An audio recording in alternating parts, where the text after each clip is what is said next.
Hi, and welcome to the Fabulous Cancer Podcast. Today I'll be talking to an amazing woman who shares the same name as me, Cayatanita, live, right? Yes. But And more than welcome to go ahead and call me Kaya for short, like they do for you. So, my name is Kaya Life, so I, I can't believe we actually met, which is crazy, I think. Um, yeah. and we will be talking about the lack of support during cancer treatment, medical journey, and how to move past those issues when not receiving any. So, thank you so much for joining the podcast. Oh my God. Would you like to introduce yourself, who you are, and where you're from? Yes. So, once again, like you said, my name is Cayatanita. I actually currently live in San Diego, California, but I'm originally from Las Vegas, Nevada. And I finished up a lot of my treatment in San Jose, California. And that's basically my treatment home. I am a flight attendant and a dog mom. So, Nice. And which type of cancer did you have? So, the type of cancer that I was diagnosed with was triple negative breast cancer. And later to come to find out, I had my genetics ran and I did come back positive for the BRCA2 gene mutation. And I know it's usually a lot of people are like, what the bleep is that? So I had my genetics ran because due to my diagnosis at my age, I was diagnosed with breast cancer at 32. They believe that my cancer was hereditary, and it was my one of my relatives, my aunt. She was diagnosed with breast cancer. I want to say I believe at the age of 42 with breast cancer, and we share the same common gene mutation. Oh, wow. So is it like in your family, kind of? Or Yes, yeah. it's in Oh. it's in our family, and come to find out, I inherited my gene mutation, unfortunately, from my from my dad. I know it's just like, oh my gosh, that's a lot to take on, and it hurts his soul a bit because for him, his mother had breast cancer, at the age of 36 Wow. years old. My father's he I carried the gene mutation from my father, and his mother had breast cancer at the age of 36 years old. And I've personally never met her at all, because she did die at the age of 42. I'm not exactly sure. It's a very touchy subject to ask because, when I speak to my aunts and my dad about it, she got really sick and she passed. And yeah, it's hard. It's hard. And to know that, we're getting younger and younger. And so I pretty much figured it was like, okay, I inherited this gene mutation from my dad. Wow, that's crazy because I have family members, quite some family members who have dealt with cancer as well, and my oncologist said, well, she said to my mom that she should get a test done to see whether or not she also has a gene like that that's in the family, but um, Oh, I don't wow. know how, but we don't have it, so we're Hmm. very lucky, but still a lot of my family members got sick. Yes, because you were diagnosed at a very young age with Yeah, cancer, so it's a lot, because it's like, why is this happening yeah, um, at a very young age? I can't imagine, honestly. I can't imagine yeah. being your age and having to go through your treatments and your journey and everything. So I can't imagine. Yeah, well, thank you. um, it's weird. I mean, I'm obviously so happy and lucky that I'm here and survived and stuff. But my doctor says it as well. It's like cancer usually happens if you're around like 60 or later. Hmm. So it's weird, very strange to like they don't know the cause for cancer. They don't like, especially for children or actually for anyone. I really Hmm. don't like to I'm not the type of person that would say, well, that could be prevented or something, I mean, you can be the healthiest person and still get sick, Hmm. but for children there, I mean, they do a lot of research, of course, but Yes.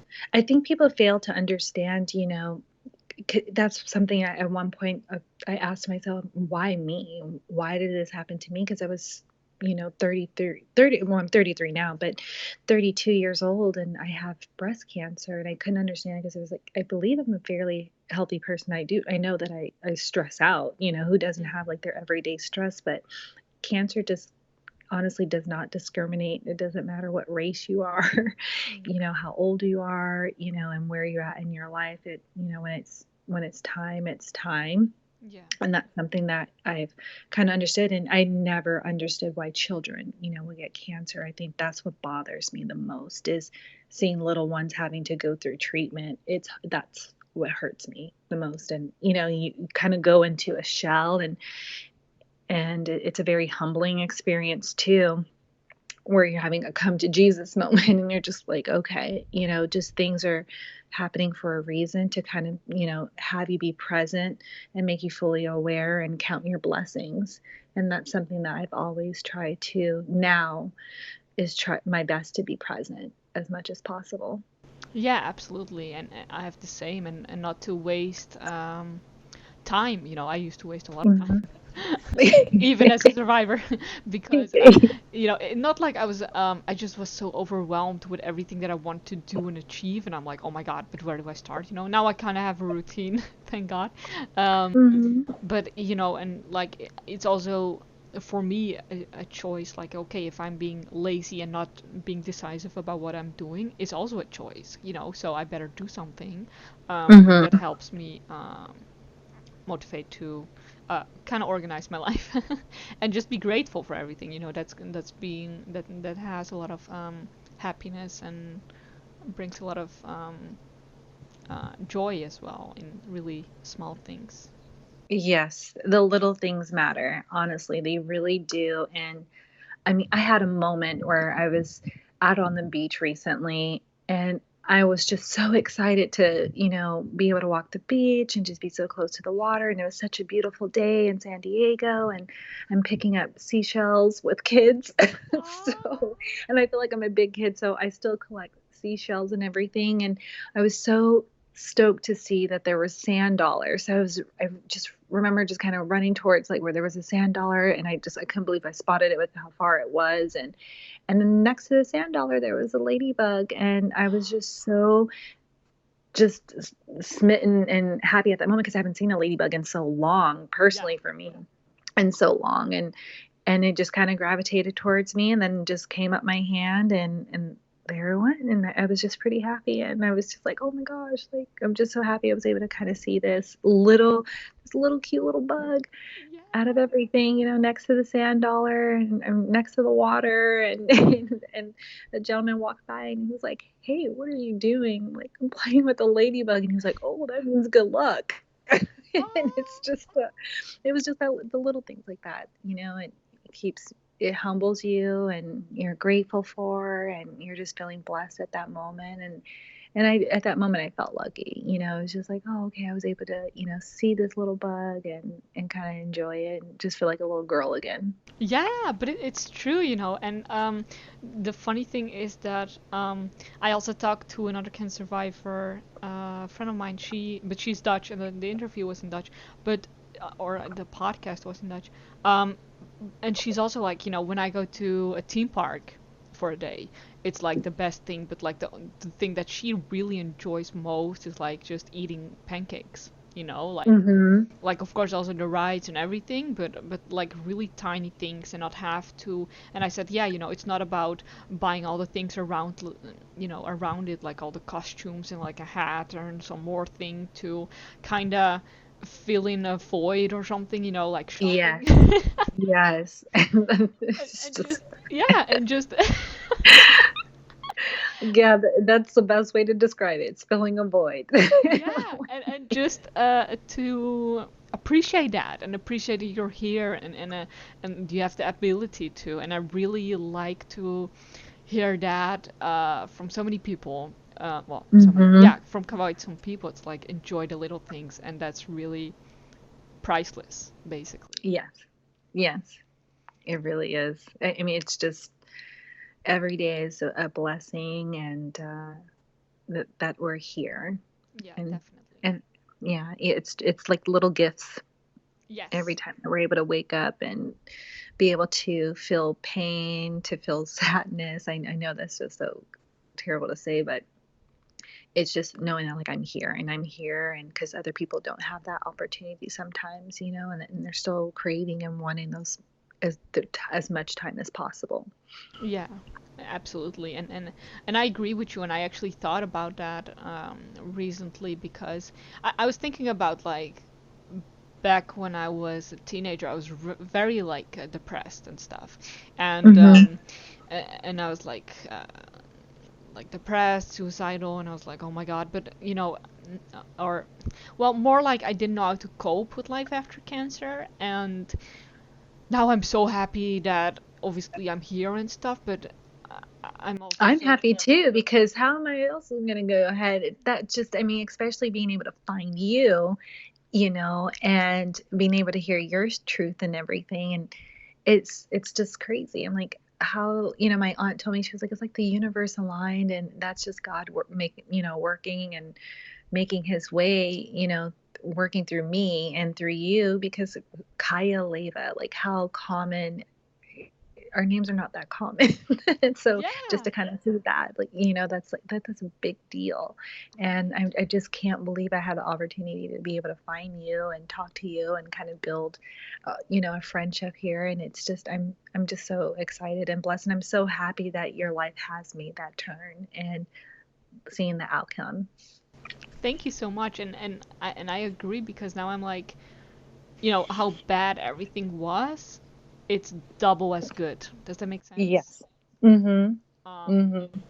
like it's gonna get so much better after everything, and if I haven't dealt with those things in the past, I wouldn't be able to help those dealing with things now, So, Yes. Yeah. so which treatments did you have for the cancer you dealt with?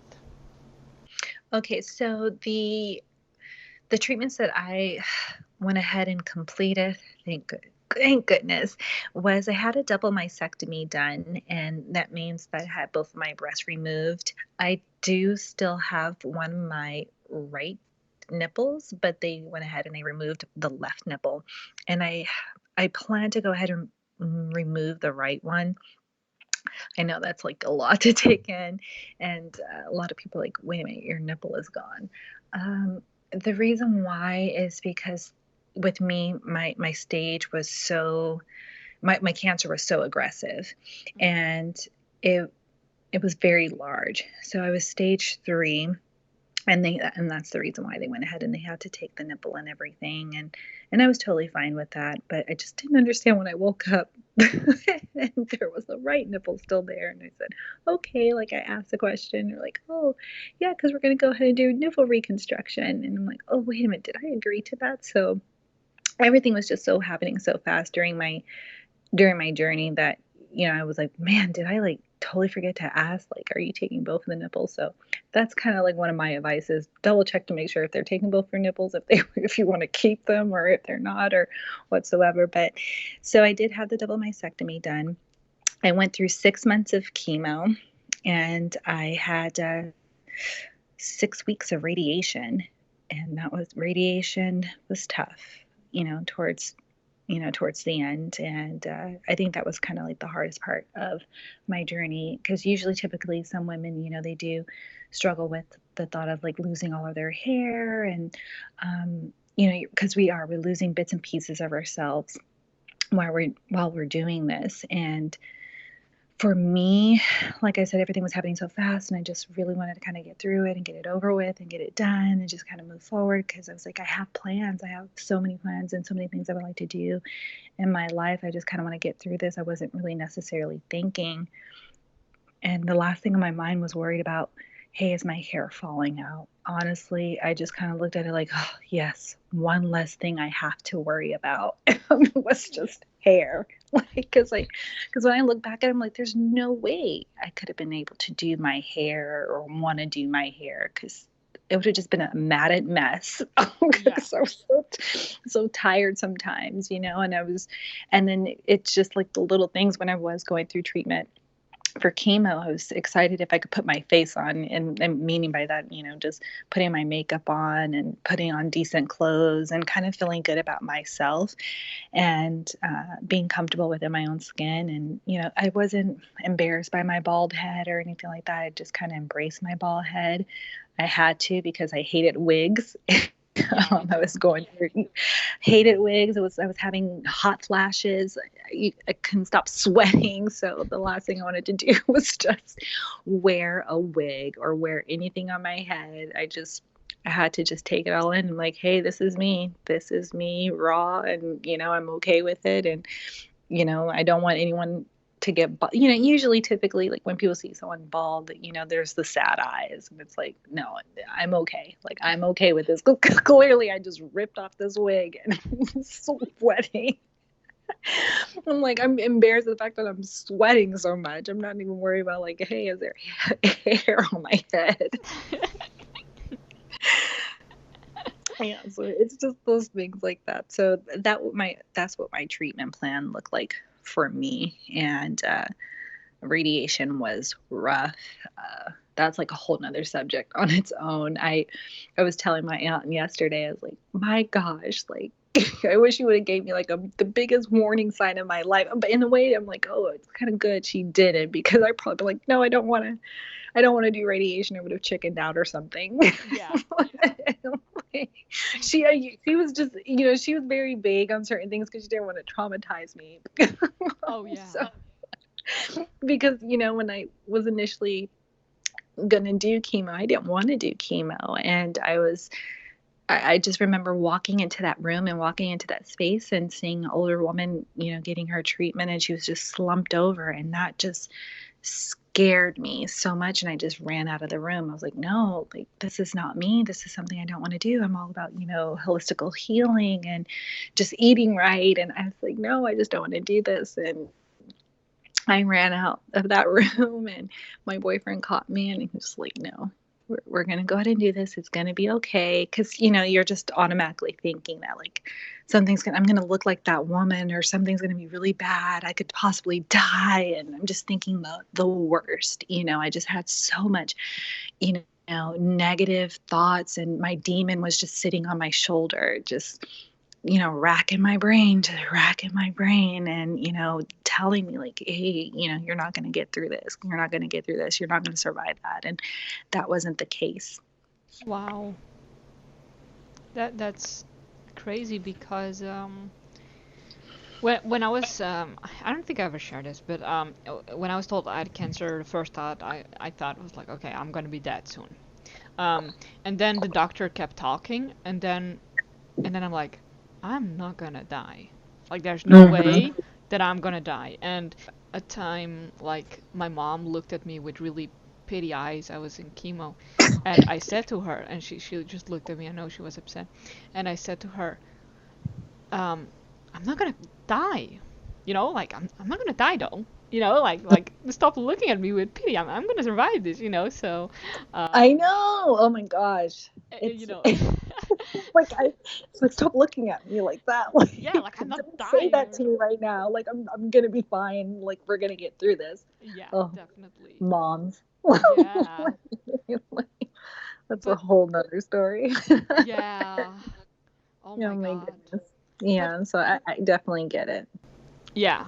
I had a question about your surgery because didn't they tell you that? Like, didn't they tell you exactly what they were gonna do or something? I mean, that's also. You know what? Honestly, I'm pretty sure she did. She went over everything, but it was just you're in shock. Because one, I was dealing with like, okay, I was diagnosed in July of 2018, and that was 7 years to the date for me for my cardiovascular disease, because I am a cardiovascular thriver as well.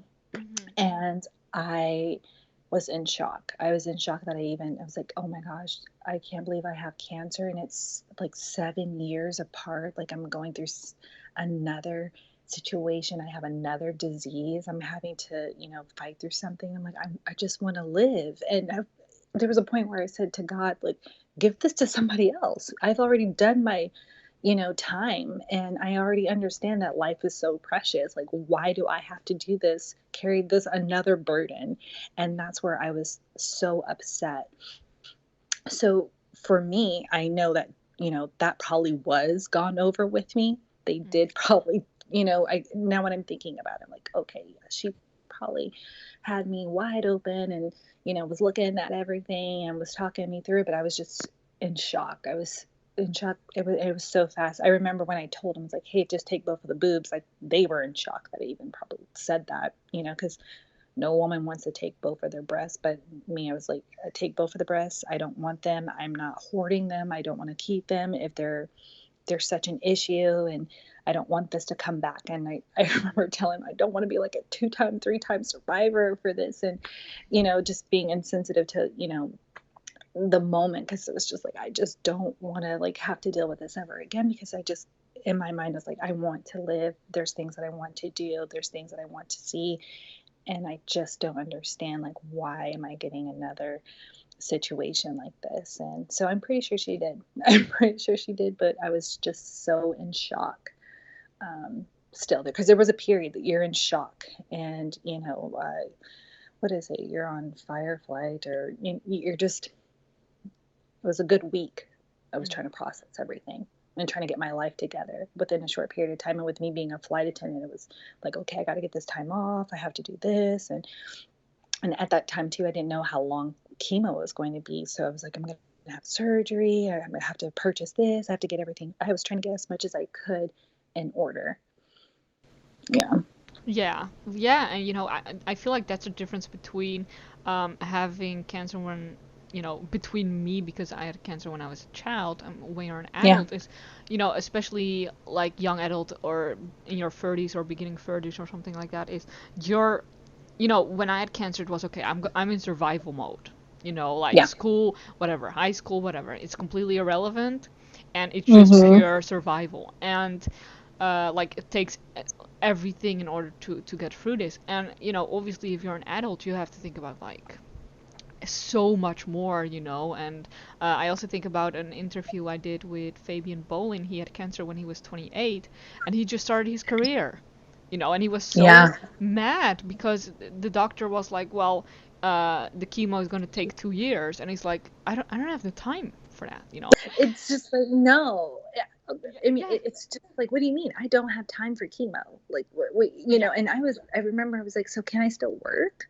And he looked yeah, at me like, no, no. Like, he was like, I mean, you can't, but no, no, I don't think that would be well. And I just was so oblivious because, I was in that situation. I was like, oh, I just passed my year with my company, and now I'm going to be starting to make all these travel plans with my boyfriend. And I was just thinking about all of that, just all the things I want to do. And it just felt like, wow, this is holding me back. Like, you've got to be kidding me.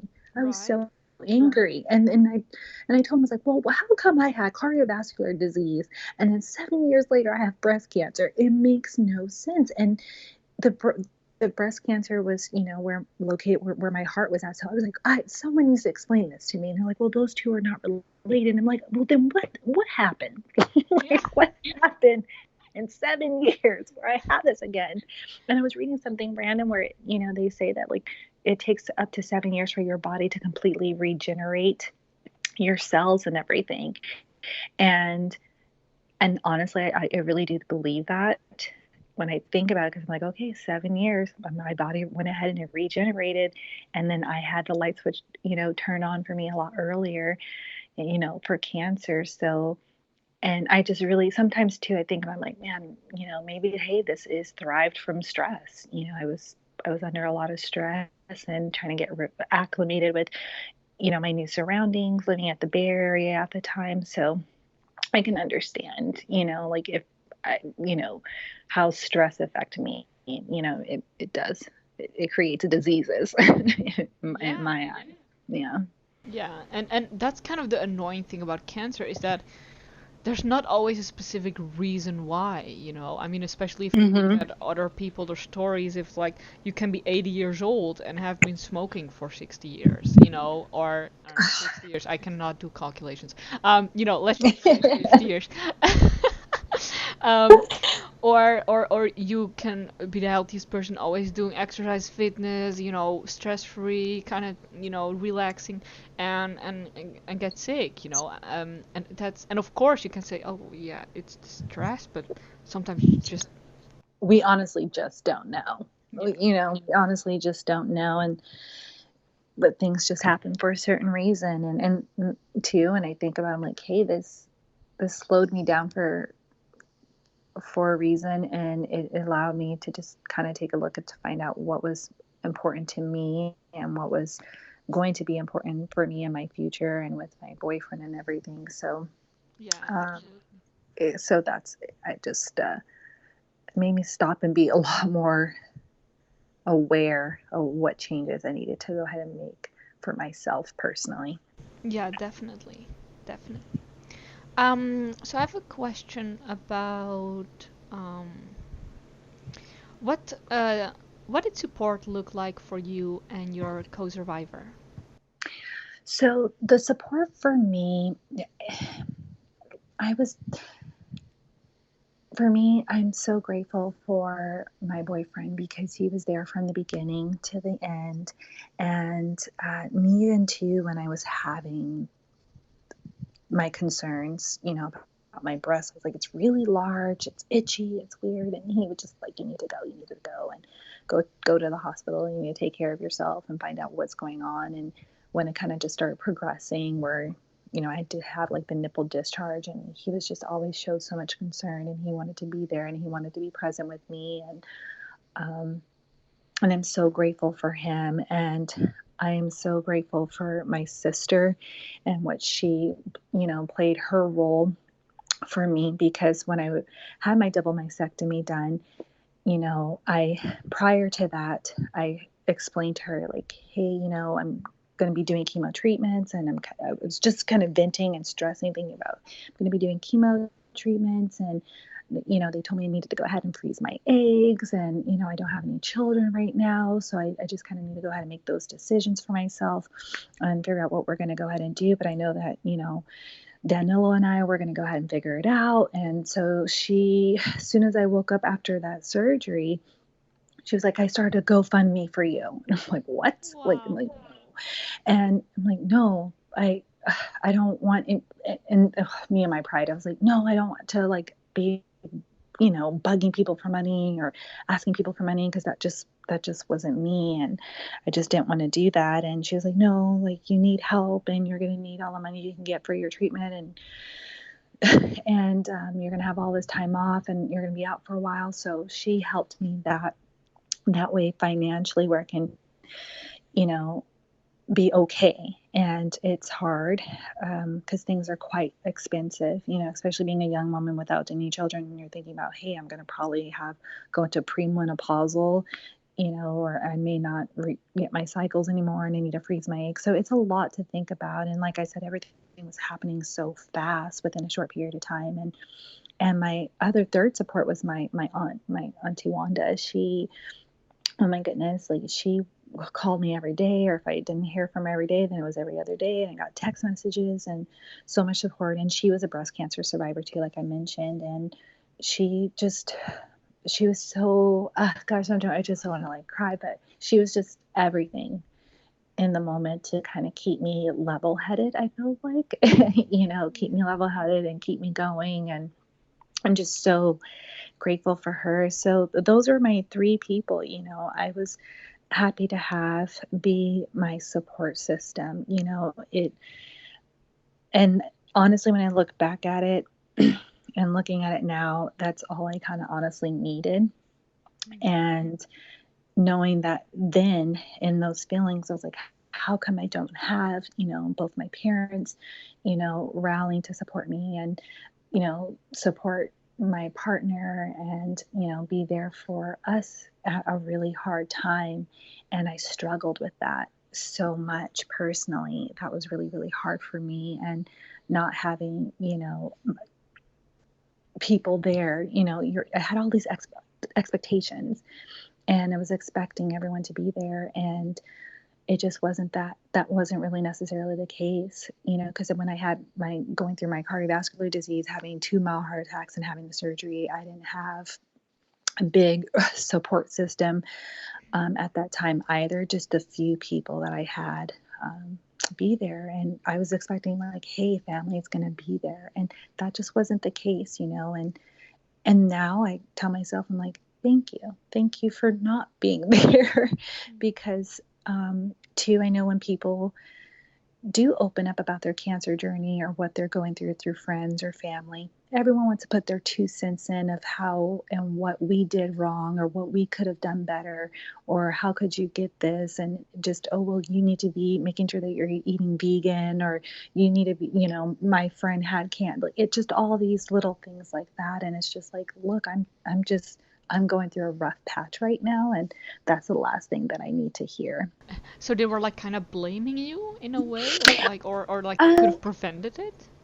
Yes, you know, like where I could have prevented it, or I could have done this, or well, you know, the reason why you got in cancer because you were a flight attendant, or you know, it's just like little things like that. It's just I've made a post on my Instagram where I've listed, you know, 33 things said to a cancer survivor. And it's just a lot of those things were so inappropriate. And that kind of opened up to one where I had private messages from people who were like, hey, like, you know, I can go ahead and understand what you've gone through because I've went through the same thing. And it's just inappropriate. And I just don't think that people take the time to really honestly think about what they're saying, you know. And I know that me being, you know, at the time a cardiovascular disease thriver, you know, and a survivor, and just thinking to myself, I'm like, hey, you just kind of have to get through stuff, and you just in not dealing with it, you know, and not providing good comfort to somebody. And we just have to kind of be mindful about what we're saying and what we're doing and how we're affecting somebody going through a vulnerable period through their life. Yeah, absolutely. I really cannot understand how anyone could make comments like that, like it's preventable, you know? It's just word vomit. You know, Yeah. they just, and you know, people are just going to think, you know, they're quickly just thinking, you know, off their feet, and they're just going to say what they're going to say, and they're not really realizing like, hey, how does that affect someone, or is this appropriate, or is this motivating, is this inspiring, or how's this going to help them? You know, usually everybody just kind of wants to put, you know, their story or their 2 cents in, or you know, instead of just like, hey, what can I do for you, or what do you need, or can I come over, or do you need a ride, or you know, it's just, how is, you know, your partner or your sister, brother, uncle, like, how are they doing, and just kind of like, what can you do to be more of a support? You know, it's not necessarily like, hey, let me be there underneath you all the time, Yeah. because our situation is very hard. I get that. It's just being acknowledged. I think it's just being acknowledged and just showing some compassion. And I just wish people would kind of do a lot more of that. It's just be a little bit more compassionate to the situation. I just think that now people are kind of numb. We're just so numb. Everything's a rat race. Yeah, definitely. And I feel as well, with the internet, with misinformation and miseducation, that people are quickly more to blame people who get cancer now rather than probably before people used the internet, like 10 years ago or something, you know. I mean, Mm-hmm. now everyone's like, ah, sugar's gonna feed cancer, and, you know, eat olive oil or something, I don't know, avocados, you know. And I'm like, what are you on about, you know?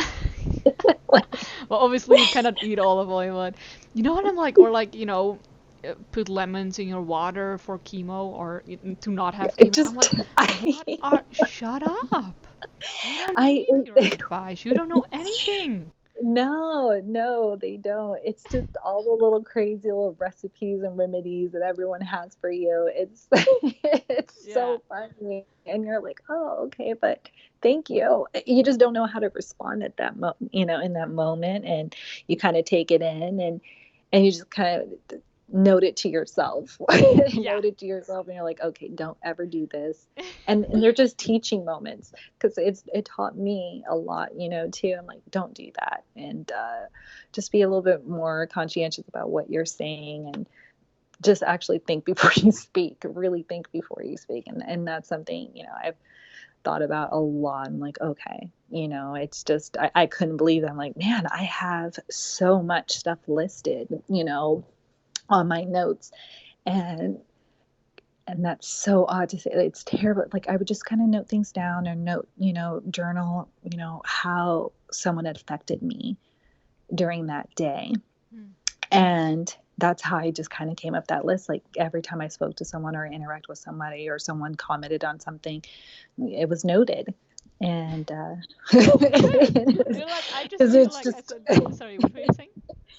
because I just felt like that. That was just like that's really noted. Thank you. Yeah, Thank you yeah. for Right? It's like you're like a doctor and you have a list of, not a list, but like you have people in like a queue and you're gonna say, okay, what are you gonna say if I say this? Right, okay, lemon yeah. for chemo, no, okay. What are you gonna say about this? Vegan pancakes for chemo, okay, no. What are you gonna say? Okay, I'm here for you. Okay, yes, nice. You're Yep. you're checking. Wow, that's Exactly. good. Okay, so Exactly. if you're surrounded by people who are kind of acting like they don't know what to say or they say the absolute wrong things, keep a list, basically. Keep keep a list, keep a list, and just have teaching moments like, hey, you guys, it's kind of inappropriate Yeah. to say those kind of things, and it's just yeah, because when I think about it, I'm like, I said some crazy stuff too when I was younger and just spitting random crap out. And when I think, I'm like, why would I say that? That's just like, how is that helpful? Like at all?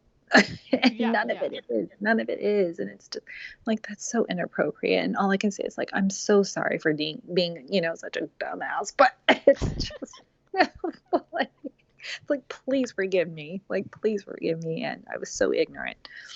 Yeah, but at least you acknowledge that, you know. I mean, the problem with the world now is that everyone gets their education on Netflix. And I told you, right? No, oh, good old Netflix. You know, like oh, I mean, the whole anti-cancer documentary where which is basically about a guy who wanted to become a doctor. He got brain cancer, and then he didn't eat sugar, and he did a lot of exercises, and therefore he lived for 20 years. And then another woman who was in the interview, and she's like, "Oh my God!" And I was eating and drinking sugar during the treatment. And I because I watched the documentary for a long time, I thought like, wow, yeah, sugar does feed cancer, because they bring it in a way that you feel like you're educated and you're like, yeah, that makes sense, and it's not. Yeah.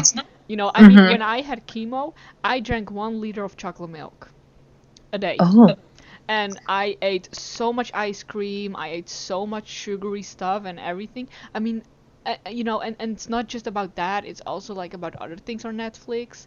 I mean, obviously there are a lot of good documentaries dedicated to cancer on Netflix, but that's more about life, and not yeah. about, well, I ate a potato, so that's carb, so therefore, Yeah. I got cancer. I mean, no, No, I get it. It's just, we're looking at the information. We see a lot of information on the internet and we're just kind of like, okay, that has to be true. That has to be true.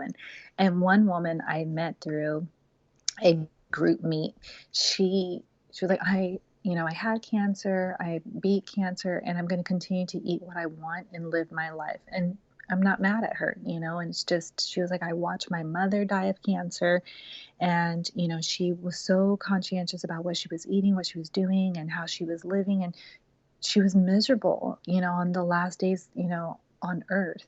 And she's like, I don't want to live like that. I want to say that I tried the best food and I enjoyed it. And I was like, there you go. There's just, people are going to go ahead and do that. And whatever gives you peace, if it on it, whatever gives you peace, and then so be it. So be yeah, it.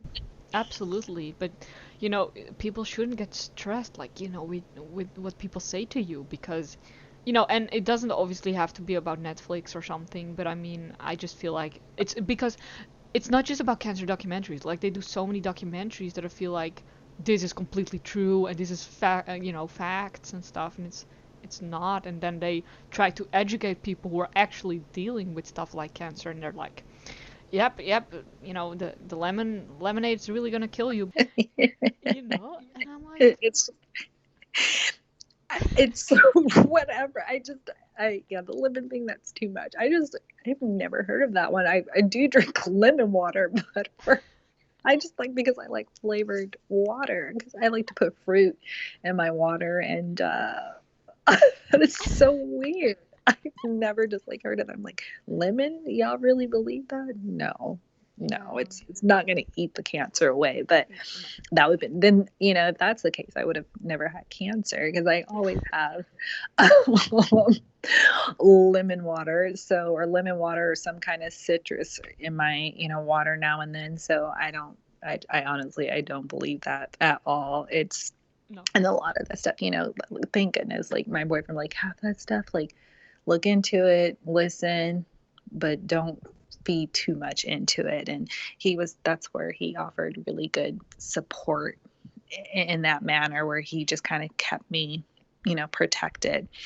And so that's where it's just like, I'm so grateful for him. He kept me busy, if I needed coloring books, or something to read, and that's something I did, keep myself busy when there was a lack of support for myself, is starting a YouTube channel, journaling, and setting goals for myself. And because I knew it was just like, I have to go ahead and make myself and my partner a priority. And because I want to live, I want to be able to go ahead and create a healthy and happy future for us. And one day when I'm able to, hopefully be a mom one day, I want to be able to hear their giggles and hear their laughter, and that just what kind of has me looking forward to the future, our future. And that's what gives me peace. And I was thinking at that time, if I never was given that opportunity, if that was taken from me during my chemo treatment or my radiation treatment, or something was, God forbid, something was to happen to me, that moment, it gave me peace, because it felt as real to me to know, like, I can hear their laughter, and I was loved by him tremendously throughout my whole entire journey, and before my journey, and now after my journey. And I'm just so happy and grateful for that. So I'm just so grateful for him, and my sister and my aunt, and just happy that what kind of support system I had to get me through it, when I felt like I should have received a lot more support. Yeah, definitely. And that's so amazing because I sometimes see and hear people's stories where their partner just leaves them, you know? Yes. Mm-hmm. How? Like when I just started to date my previous boyfriend, he had cancer for the second time, and I was there like all the way, you know? And I mean, it was just a surgery, so it was like only just in the hospital for a week, which is really good. So he didn't have chemo or anything, but I was like there all the way, you know. And now we have a really amazing, incredible friendship that came out of that, you know. I mean, it's so I really don't understand how anyone can just be like, okay, good luck, you know, Yeah. bye, you know, like what? It's like, yeah, just completely ghosted. Yeah, right. Like marriage, like just right, completely ghosted. And you're like, well, what did I do? right. What did I do? Like, why did you ghost me? Like, I just told you I had cancer, and you just disappeared. And once again, a lot of people, it's just, they're not able to go ahead and handle that. It's very traumatic for them. And I know a lot of my relatives, they've dealt with all different, types of cancer. I mean, anyone, they've all been affected by it, and seen loved ones go.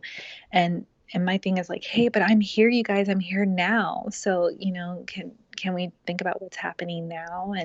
But it's still hard for people to go ahead and process that. So, Yeah. and that's where it's just like, okay, like, stop with those like ridiculous expectations from others, and who you have in your life, and who's meant to be here, supposed to be here. And that's what's just kind of counts, and that's what matters to me. Yeah, definitely. That's really amazing. Because I have another question. How did you keep going forward when there wasn't any support from like people beside the people who supported you? Like I said, I just, when I felt overwhelmed and I had anxiety, and, I got in those big old arguments, with family members, and trying to tell them that, hey, I'm going to get through this, and I'm going to be okay. And I don't need you thinking negative, or I need support. Can you be here? And when I just wasn't, it wasn't given back, I just remember just journaling, reading, sketching, and just kind of keeping my mind preoccupied and making sure I kind of focused on my self care. Because at the end of the day, I needed to focus and work on me.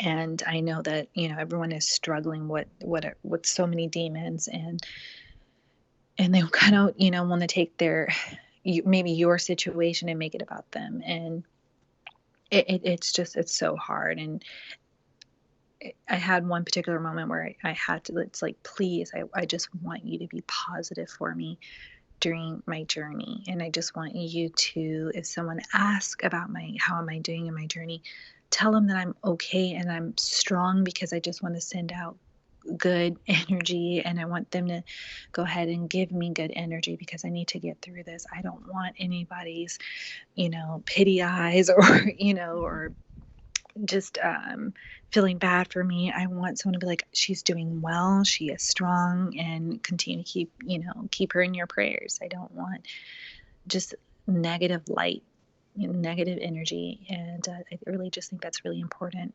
I just wanted the frequency to be good for me. Yeah, And when it definitely. wasn't, then I knew, like, once again, like, I was priority number one, and I needed to take care of me, and I needed to go ahead and keep myself busy, and that's what I did. And kind of look at my boyfriend and be like, hey, you know thank you for being here. So Yeah, definitely. Oh, awesome. So I know we just talked about everything regarding not having support from family and friends and stuff. But is there any specific advice you'd like to give to someone who's dealing with this? for anyone that's going through a cancer or cardiovascular disease journey, and if you're a survivor or a co-survivor, I just want people to understand and know that your feelings are just temporary, and the moment is temporary, and you're going to have a realization, because it's going to hit you all at once, and it's going to hit you, and you're going to be like overwhelmed by, like, hey, like, I may not be here, and it's going to scare you. And I don't want anyone to kind of necessarily think that way, but just know that we need to be present and understand that it's okay if you have to remove negative people out of your journey. And it's okay if you cannot mend that relationship. Just know that whatever relationships that you do take on or currently have that are healthy, go ahead and continue to work on those and continue to focus on your self care. And if you don't have the support that you need, know that that support is out there for you, and you're not alone throughout your journey, because if you just go ahead and you ask for it, you will receive it. And someone out there is going to help you and rally around you and be everything that you need, because I know that, some people don't have their mother, their father, or their sisters, or their brothers, or may not have loved ones, or may have, just it's not all balanced out. But just know that, if you don't have anyone absolutely in your life, that you can have someone, willing to help you, because there's so many of us out here who've gone through it, who understand it, and who's going to support you. And I'm grateful that, I had the three people in my life that I could rely on, and I've made newfound friends through my groups and my meetings, and knowing that we don't have to necessarily talk about cancer. We talk about other random things, relationships, what books we read, where we want to go ahead and visit, and places we want to see, and things that we would like to do. We're talking about living, and I know that those things are possible, and you can have happy and healthier relationships for you, for them, for others. So I just want to know, like, it's just temporary. Everything is temporary, and we're coming to realize that more and more, that a lot of those things that we thought that we needed and wanted, the material things and the rat race, and trying to compete, all of that doesn't matter. I just think that, like, understanding that, hey, we want to do our best. Yeah, definitely. And I agree with you, with um I used to study fashion, and I'm like, oh, I really want to make like a really amazing dress that's like really amazing and incredible and stuff, and I'm like, wait, this is completely irrelevant. Like the friendships I have and the people I have around me and the possibilities I can do in my life and meeting so many people, inspiring and incredible people want to share or I just talk to, are so mean so much more to me than anything that I actually really thought I wanted to achieve. So I completely agree with you. That's really amazing. I just think it's so important. I understood it then, and now 7 years, 7, 8 years later, I'm understanding it now even more, and I thought that like, oh, I need all these bunch of people, to fulfill me, and like, oh, I have so many people supporting me. No, that isn't the case. It's just like those little people that you have within your circle are meant to be there, and that's all you kind of need. And if you need more than that, you're able to go ahead and get it and receive it. And it's so important. And I'm like, all the material stuff, like none of that stuff matters. And I kid you not, it feels like the light switch turns on for that. And you just kind of know, like, hey, let me go ahead and clean this all up because I don't want to have nothing to do with that anymore. I'm just trying to have some good moments and happy moments that I can be proud of and hope that someone else can be proud of and happy. Like, I'm happy that I shared that with them. So, Yeah, definitely. Yeah, it's the truth. So thank you so much for sharing that.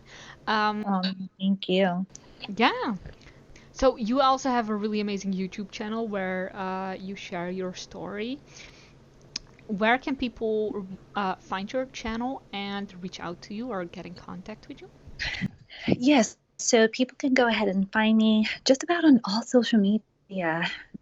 So you're able to go ahead and locate me on YouTube. My name is Cayatanita. So I do have my first name. It's spelled Cayatanita.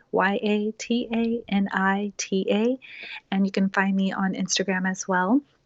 And Cayatanita on Instagram, on Snapchat, on Facebook. And I know that I'm currently working on content now for my YouTube channel. It does, a lot of that stuff takes time. Usually people are like, how come you haven't, updated it? Or I did make that recent move from the Bay Area to San Diego. I've been here for 3 months now. So I know that, I do have some things I want to go ahead and talk about because I have been not on there recently, but I do want to go ahead and keep everyone updated and involved in where I'm at and what I'm doing and how I'm doing, and just know that I'm here and I'm living, I'm thriving, and I'm just enjoying the moment and really trying to be present, and sometimes too it's nice to just kind of disconnect, but when you do need to connect, I am here, and just know that I will go ahead and do my best to respond to you within a timely manner and everything. So it's just nice, to know that I have that avenue where I can be located, and I'll keep everybody updated more and more. I'll get better about that, and just know that if I'm not responding, I'm living, or if I've disappeared for a bit, I'm living. So I'm okay, and I'm living my life and living within my truth. Awesome, and that's so awesome because I will put all your social media as well in the description so people can find you on there as well. Sweet. Well, I just wanted to thank you so much for joining the podcast because I really appreciate it.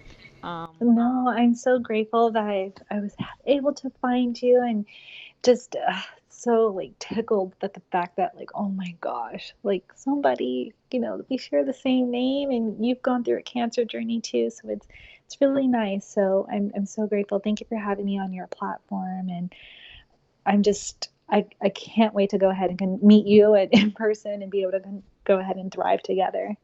Yeah, oh my God, now I think about it, oh my God, it would be amazing to later down the line have some Yeah, so once I like podcast start event flying, or something. yeah, like once I start flying again and we can get together, and I'm just looking forward to that. And like, because I've always been I feel like I'm the OG Kaya. So Yeah, you're older than me. So. yeah, I'm older. So I'm like, I'm the old G Kaya. So I feel like it's just been me, and now it's pretty nice. And like, there's another Kaya over there in Netherlands, and so that's pretty cool. So it's pretty cool.